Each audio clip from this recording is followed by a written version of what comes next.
Over on Jaguar 7, a new baseball video is out. In this video, we talk about a dumb decision made by Boston Red Sox manager Alex Cora during a game against the Tampa Bay Rays when he decided to call a sacrifice bunt for no reason. Click the card in the upper right corner to watch. And now, on with our feature presentation. The Seattle Seahawks have been around for close to half a century, and they've had many great defensive players play for that organization in that time stretch, from Cortez Kennedy to Kenny Easley to Richard Sherman to Earl Thomas to Bobby Wagner to countless others. However, if you ask someone to name the greatest pass rusher in team history, they would point to this man right here, Jacob Green, and it's no surprise as to why. By the time Green retired, he was third all-time in sacks, only behind two of the greatest defenders of all time in Reggie White and Lawrence Taylor. He's in the Seahawks Ring of Honor for a reason. He finished his career with over 115 sacks, had 6 seasons with at least 12 sacks, made the Pro Bowl in back-to-back years in 1986 and 1987, and had 6 seasons where he ranked inside the top 10 of the NFL in sacks, including a 1983 campaign where he had 16 sacks, ranking 3rd. Green was an absolute menace, and was one of the best defensive linemen in the league. If there was a Hall of Very Good, when it came to the defensive line, Green is a first ballot inductee. No doubt about it. But what you might not know is that Green was awfully close to never being drafted by the Seahawks.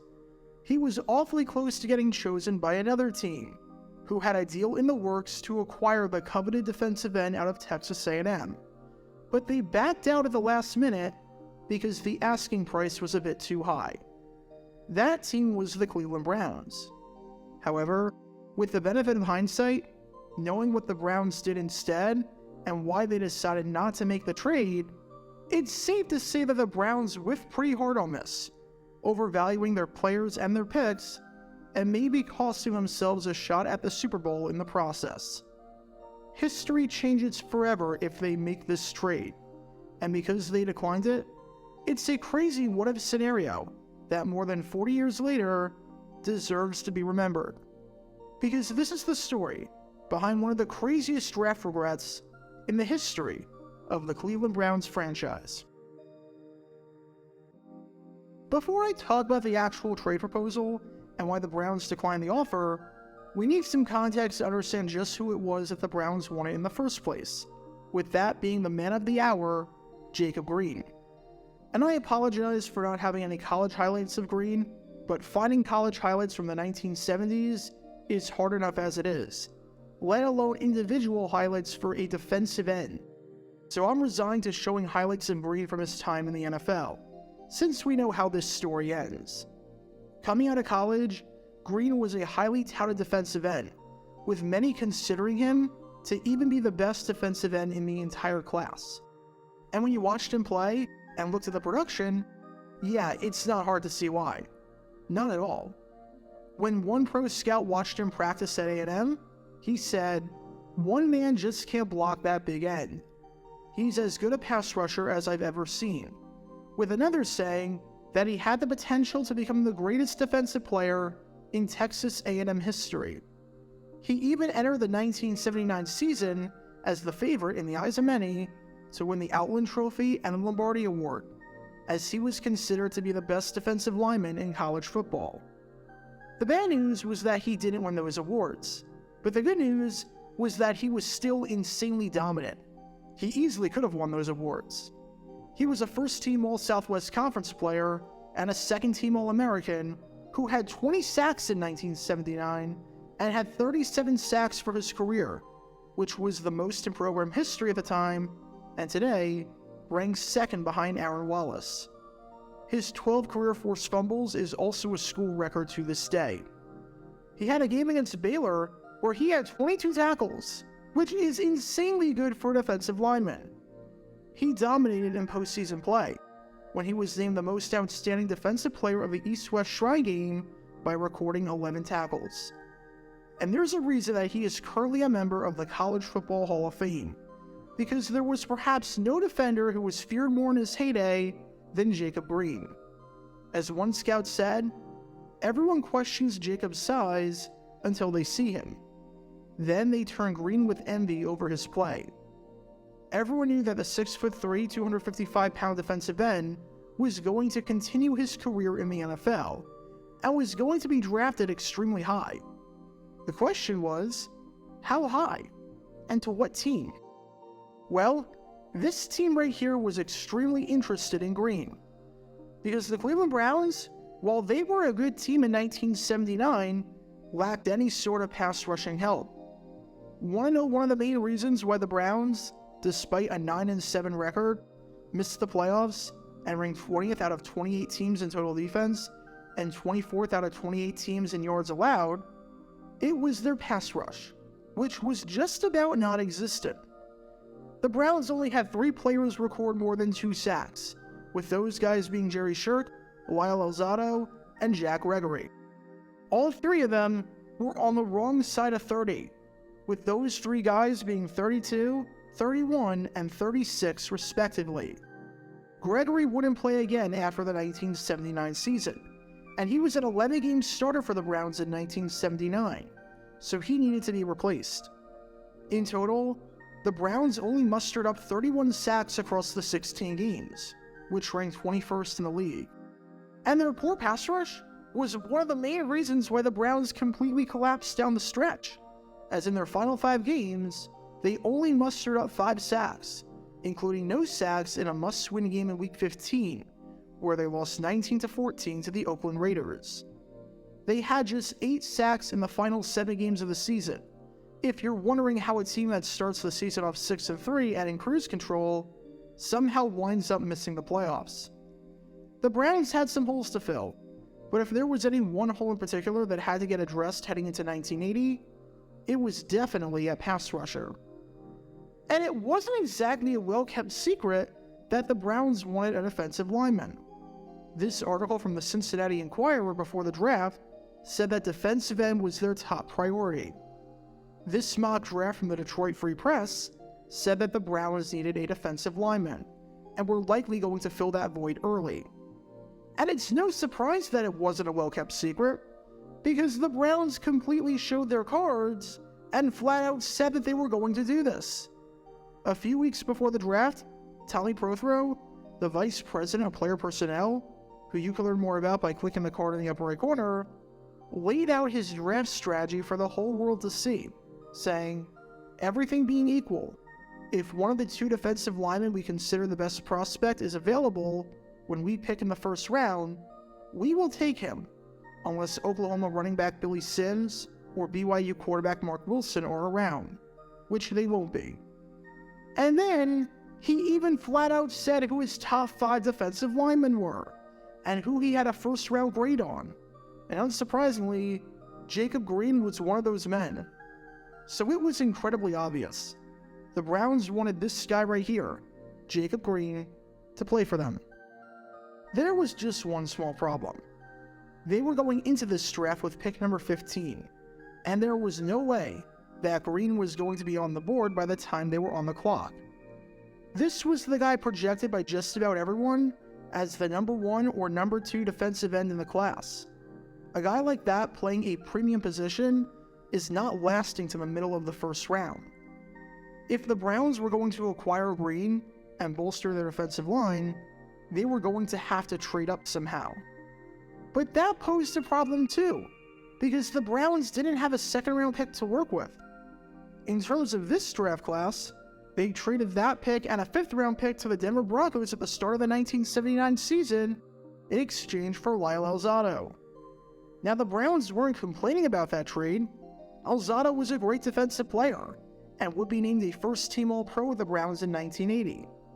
But it did leave them without a pick after their 1st-round pick until pick number 72 in the 3rd round, which meant that if the Browns were going to trade up, it was going to take a lot.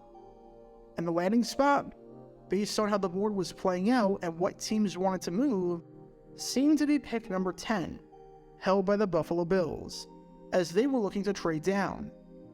They spoke with Buffalo, and the asking price for the Bills was simple. If you want Jacob Green, because you don't have a 2nd-round pick, you need to not only swap first-round picks with us, but you need to give us a third-round pick, as well as this man right here, cornerback Oliver Davis. Davis was a very solid defensive back in Cleveland, and was only 26 years old. In his first 3 seasons with the team, he recorded 10 interceptions, starting 43 games, and even had a 1978 season where he was inside the top 10 of the NFL in picks. And the Browns didn't want to let him go. In their eyes, not only was Davis a really good player, but what hole are you fixing? Your pass defense is poor, so you fixed the defensive line to help that. But now, you have a hole in your secondary. You didn't improve in the grand scheme of things. You took 1 step forward and then took 1 step back. Owner Art Modell said that if they were going to pull off this trade, they would have to include a player we can't afford to let go, with one official saying on Davis that he's the most sought-after guy on our team. And while the Browns really wanted Green, they weren't going to give up what they thought was the farm to get him. Said Prothro, the defensive lineman we wanted was Jacob Green. We talked with other teams, but the price they wanted was just too high. I don't think there is any rookie defensive lineman who can come in and turn our team around.